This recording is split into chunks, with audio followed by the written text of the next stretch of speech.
العلم هو النور الهادي والمفتاح لكل الخير من يرد الله به خيرا. الحمد لله رب العالمين والصلاة والسلام على سيد المرسلين وعلى آله وصحبه أجمعين. أما بعد، بسم الله الرحمن الرحيم. قال: ومن اشترى جارية ب1000 درهم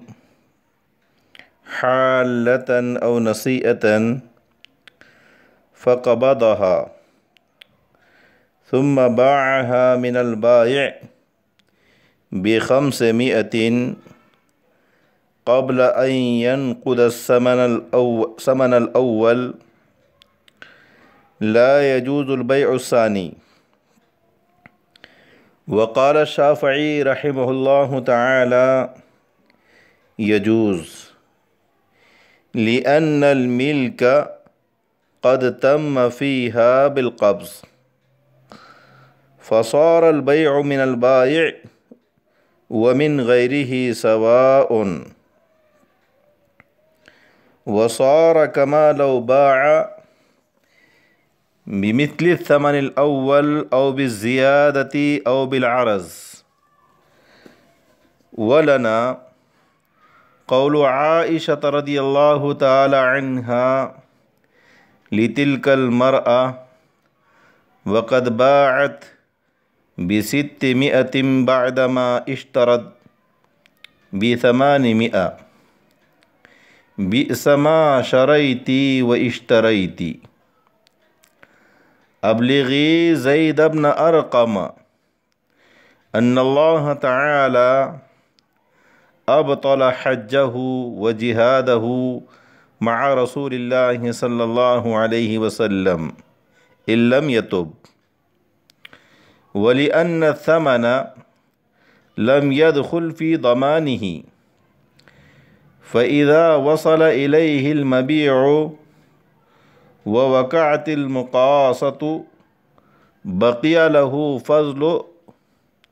500، وذلك بالعوض، بخلاف ما إذا باع بالعرض، لأن الفضل إنما يظهر عند المجانسة. طلبہ عزیز، یہ آج کے درس کی عبارت ہوئی. آئیے پہلے ہم اس عبارت کے ترجمے کو سمجھتے ہیں. فرمایا: اور اگر کسی نے ایک باندی 1000 درہم کے عوض نقد یا ادھار خریدی، پھر مشتری نے باندی پر قبضہ کر لیا اور ثمن ادا کرنے سے پہلے باندی کو بائع کے ہاتھ، سیلر کے ہاتھ 500 روپے کے عوض فروخت کر دیا تو دوسری بیع جائز نہیں ہے. اور حضرت امام شافعی رحمۃ اللہ علیہ نے فرمایا کہ جائز ہے، کیونکہ قبضے کے ساتھ باندی میں ملکیت پوری ہو گئی تو بائع اور غیر بائع کے ہاتھ بیچنا فروخت کرنا دونوں برابر ہیں. اور یہ ایسا ہو گیا جیسے اس نے ثمن اول کے برابر یا ثمن اول سے زیادہ کے عوض یا کسی سامان کے عوض بیچا. اور ہماری دلیل حضرت عائشہ رضی اللہ تعالی عنہا کا اس عورت سے فرمان ہے جس نے 800 درہم کے عوض خرید کر 600 درہم کے عوض بیچا. تو نے بہت بری خرید و فروخت کی. تو زید ابن ارقم کو میرا پیغام پہنچا دے کہ اگر تو نے توبہ نہ کی تو نے جو کچھ حج اور جہاد رسول اللہ صلی اللہ علیہ وسلم کے ساتھ کیا ہے، اللہ تعالیٰ اس کو اکارت کر دے گا، اور اس لیے کہ ثمن ابھی تک بائع کے ضمان میں داخل نہیں ہوا، پھر جب بائع کو مبیع مل گئی اور مقاصہ واقع ہوا تو بائع کے لیے 500 درہم زائد باقی رہے، حالانکہ یہ زیادتی بلا عوض ہے، برخلاف اس کے جبکہ سامان کے عوض فروخت کیا، کیونکہ زیادتی اس وقت ظاہر ہوتی ہیں جبکہ دونوں ثمن ایک جنس ہوں۔ طلبہ عزیز، یہ آج کے درس کی عبارت کا ترجمہ ہوا۔ آئیے ہم عبارت میں مذکور مسائل کو سمجھتے ہیں۔ صورت مسئلہ یہ ہے کہ ایک شخص نے ایک باندی 1000 درہم کے عوض نقد یا ادھار خریدی، پھر مشتری نے باندی پر قبضہ کیا، پھر مشتری نے ثمن ادا کرنے سے پہلے 500 روپے نقد کے عوض اس باندی کو اپنے بائع کے ہاتھ فروخت کیا، تو یہ بیع ثانی، یہ دوسری بیع ہمارے نزدیک جائز نہیں ہے، اور حضرت امام شافعی رحمۃ اللہ علیہ کے نزدیک یہ دوسری بیع جائز ہے۔ یہاں باندی اور 500 درہم کی قیدیں اتفاقی ہیں، چنانچہ باندی کے علاوہ اگر کوئی اور سامان مبیع ہو تب بھی یہی حکم ہوگا، اور اگر مشتری نے اپنے بائع کے ہاتھ ثمن اول سے کم کے عوض نقد بیچا ہو، ثمن اول سے کم خواہ 500 درہم ہو یا اس کے علاوہ ہو، مثلا کسی نے 1000 درہم کے عوض خرید کر ثمن کو ادا کرنے سے پہلے 999 درہم نقد کے عوض فروخت کیا، تب بھی یہی حکم ہے کہ ہمارے نزدیک بیع کی یہ صورت ناجائز ہے، اور حضرت امام شافعی رحمۃ اللہ علیہ کے نزدیک جائز ہے۔ حضرات فقہاء کرام کے یہاں اس مسئلے کا عنوان ہے شراء ما باع باقل مما باع قبل نقد الثمن، اسی کو بیع عینہ کہتے ہیں۔ اس مسئلے کی عقلی طور پر چند صورتیں ہیں، کیونکہ بائع اور سیلر اپنا فروخت کیا ہوا سامان اپنے مشتری سے بلا واسطہ خریدے گا یا دوسرے شخص کے واسطے سے۔ دوسرے شخص کے واسطے کا مطلب یہ ہے کہ مشتری نے اپنے بائع کے علاوہ کسی اور کو بیچا اور اس سے بائع نے خرید لیا، تو یہ بائع کا خریدنا بالاتفاق جائز ہے، خواہ بائع نے ثمن اول کے عوض خریدا ہو، خواہ اس سے کم کے عوض خریدا ہو، خواہ اس سے زیادہ کے عوض، خواہ کسی سامان مثلا گندم کے عوض خریدا ہو۔ اور اگر بائع نے مشتری سے بلا واسطہ خریدا ہے، براہ راست خریدا ہے، تو بائع نے ثمن اول سے کم کے عوض خریدا ہوگا یا ثمن اول کے علاوہ کے عوض خریدا ہوگا۔ دوسری صورت یعنی ثمن اول کے علاوہ کے عوض خریدا ہوگا، تو یہ دوسری صورت اپنی تمام اقسام کے ساتھ بالاتفاق جائز ہے۔ یعنی ثمن اول کے عوض خریدا ہو یا ثمن اول سے زیادہ کے عوض خریدا ہو یا کسی سامان کے عوض خریدا ہو، ان تینوں اقسام میں بالاتفاق بے جائز ہوگی۔ اور پہلی صورت یعنی اگر بائع نے ثمن اول سے کم کے عوض خریدا ہو اور اپنے مشتری سے خریدا ہو تو یہ مختلف فی ہے، ہمارے نزدیک ناجائز ہیں اور حضرت امام شافعی رحمۃ اللہ علیہ کے نزدیک جائز ہے۔ یہی بیع عینہ کہلاتی ہیں اور اسی کا عنوان شراء ما باع باقل مما باع قبل نقد الثمن ہے۔ حضرت امام شافعی رحمۃ اللہ علیہ کی دلیل یہ ہے کہ جب مشتری نے مبیع پر قبضہ کر لیا تو مبیع پر اس کی ملکیت پوری ہو گئی، اور ملکیت پوری ہونے کی وجہ سے اس مبیع کو غیر بائع کے ہاتھ بیچنا بالاتفاق جائز ہے، پس اس پر قیاس کرتے ہوئے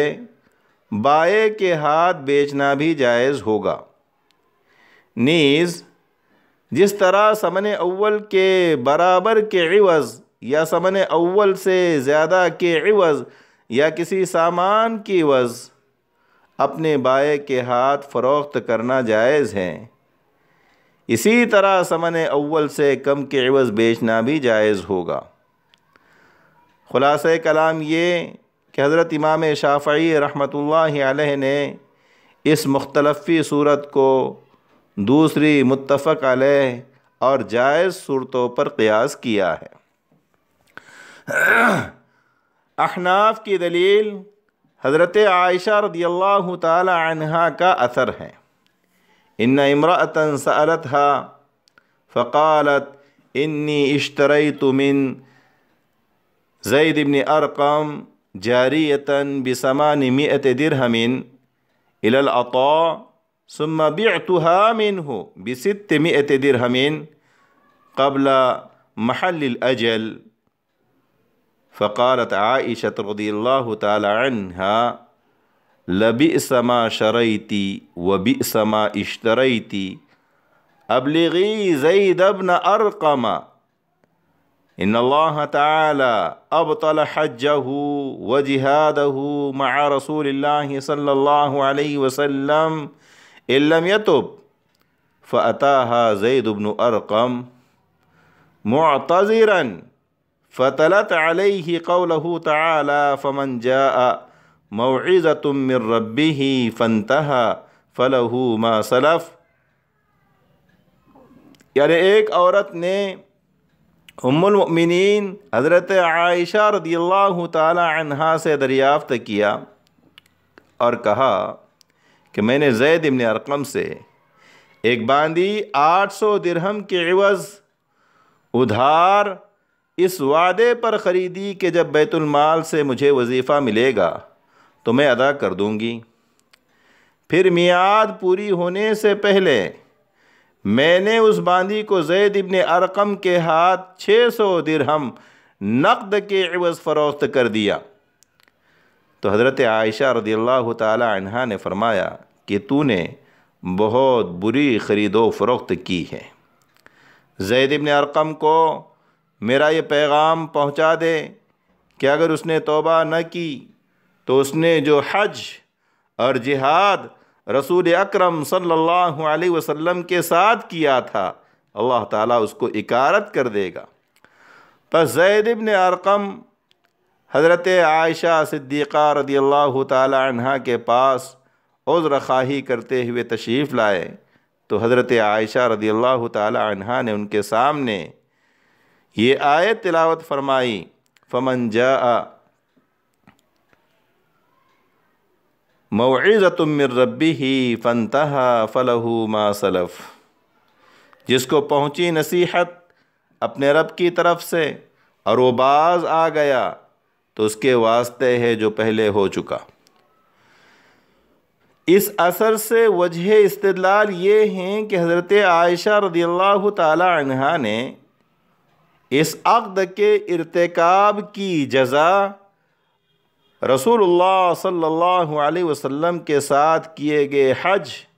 اور جہاد کا باطل ہونا بتلایا ہے، اور افعال کی جزائیں رائے اور عقل سے معلوم نہیں ہو سکتیں۔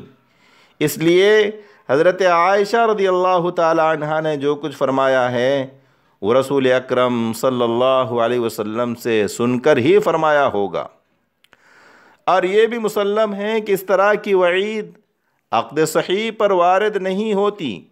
بلکہ عقد فاسد پر وارد ہوتی ہیں۔ پس ثابت ہوا کہ یہ عقد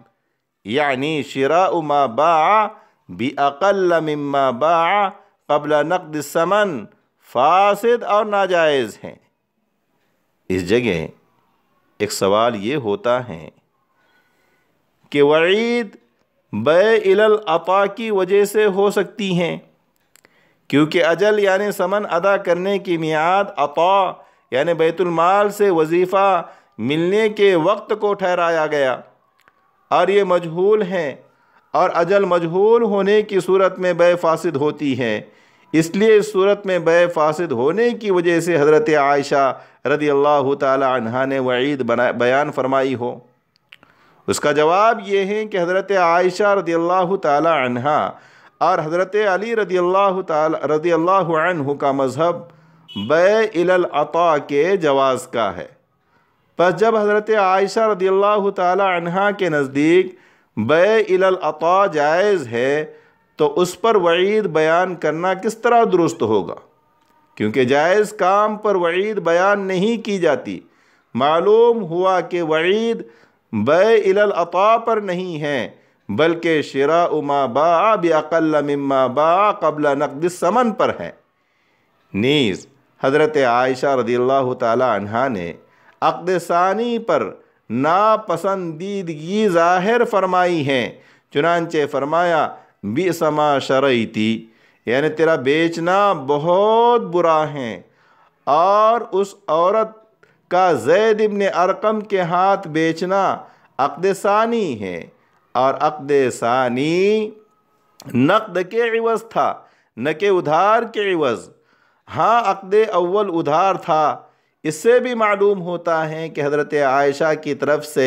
بیان کردہ وعید اجل مجہول ہونے کی وجہ سے نہیں بلکہ شراء ما باع باقل مما باع قبل نقد الثمن کی وجہ سے ہے۔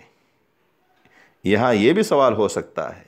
کہ ممکن ہے کہ یہ وعید اس لیے ہو کہ اس عورت نے مبی یعنی باندی پر قبضہ کرنے سے پہلے اس میں تصرف کر دیا ہو، یعنی قبضے سے پہلے مبی میں تصرف کرنے کی وجہ سے وعید ہو۔ تو اس کا جواب یہ ہوگا کہ زید ابن ارقم کے معذرت کرنے پر حضرت عائشہ رضی اللہ تعالی عنہا نے آیت ربا تلاوت فرمائی۔ پس آیت ربا کا تلاوت کرنا اس بات کی دلیل ہے کہ وعید ربا کی وجہ سے ہے نہ کہ عدم قبض مبی کی وجہ سے۔ الربا شراء ما باع باقل مما باع قبل نقد الثمن کی صورت میں متحقق ہوتا ہے، اس لیے وعید کا تعلق شراء ما باع باقل مما باع قبل نقد الثمن کے ساتھ ہوگا نہ کہ عدم قبض مبی کے ساتھ۔ اس بیع کے عدم جواز کی عقلی دلیل یہ ہے کہ ثمن ابھی تک بائع کے قبضے میں نہیں آیا، پس جب بائع کو مبی واپس مل گئی یعنی دوبارہ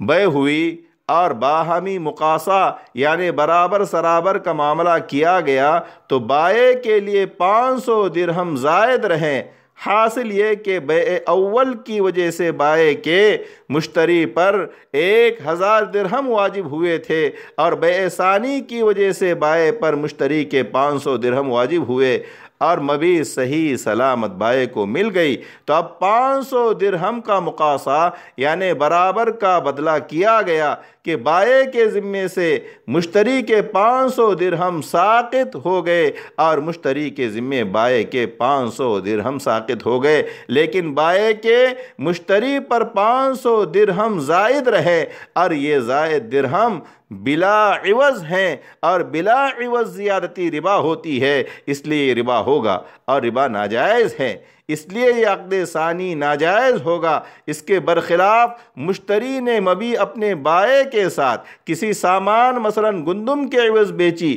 تو یہ جائز ہے، اگرچہ سامان کی قیمت ثمن اول یعنی 1000 درہم سے کم ہو، کیونکہ کمی زیادتی اس وقت ظاہر ہوتی ہے جبکہ دونوں ثمن یعنی بیع اول کا ثمن اور بیع ثانی کا ثمن ایک جنس ہو۔ چنانچہ اگر کوئی سوال کرے کہ عقل بڑی ہے یا بھینس، تو آپ جواب دیں گے کہ یہ سوال ہی محمل ہے، کیونکہ چھوٹا بڑا ایک جنس کی چیزوں میں ظاہر ہوتا ہے، اختلاف جنس کی صورت میں چھوٹا بڑا ظاہر نہیں ہوتا۔ اور عقل اور بھینس دونوں کی جنس علیحدہ علیحدہ ہیں، اس لیے ان میں نہ کوئی چھوٹا ہے نہ کوئی بڑا ہے۔ بہرحال جب دونوں ثمن الگ الگ جنس ہیں تو زیادتی ظاہر نہیں ہوگی، اور جب زیادتی ظاہر نہیں ہوگی تو ربا بھی متحقق نہیں ہوگا، اور جب ربا کا تحقق نہیں ہوا تو سامان کے عوض بیچنا بھی ناجائز نہیں ہوگا۔ اور اگر اپنے بائع کے علاوہ دوسرے کو فروخت کیا تب بھی جائز ہے، کیونکہ اس صورت میں نفع بائع کے لیے حاصل نہیں ہوا بلکہ دوسرے کے لیے ہوا ہے، اس لیے اس صورت میں بھی ربا کا معنی متحقق نہیں ہوگا۔ اور اگر مشتری نے اپنے بائع کے ہاتھ ثمن اول کے عوض فروخت کیا تو بھی عدم ربا کی وجہ سے بیع کی یہ صورت جائز ہوگی۔ اور اگر ثمن اول سے زیادہ کے عوض فروخت کیا تو اس لیے جائز ہے کہ صورت میں نفع مشتری کے لیے حاصل ہوا ہے اور مبی بائع کے زمان میں داخل ہوئی ہے، تو یہ نفع بلا عوض نہیں ہوا بلکہ مبی کے عوض ہے، اور بالعوض نفع ربا نہیں ہوتا ہے، اس لیے یہ صورت بھی جائز ہوگی۔ اکتفی علی ھذا والسلام علیکم ورحمۃ اللہ وبرکاتہ۔ السلام عليكم. لا تنسوا الاعجاب بالفيديو والاشتراك في القناة تشجيعا لنا لنستمر بنشر المزيد إن شاء الله.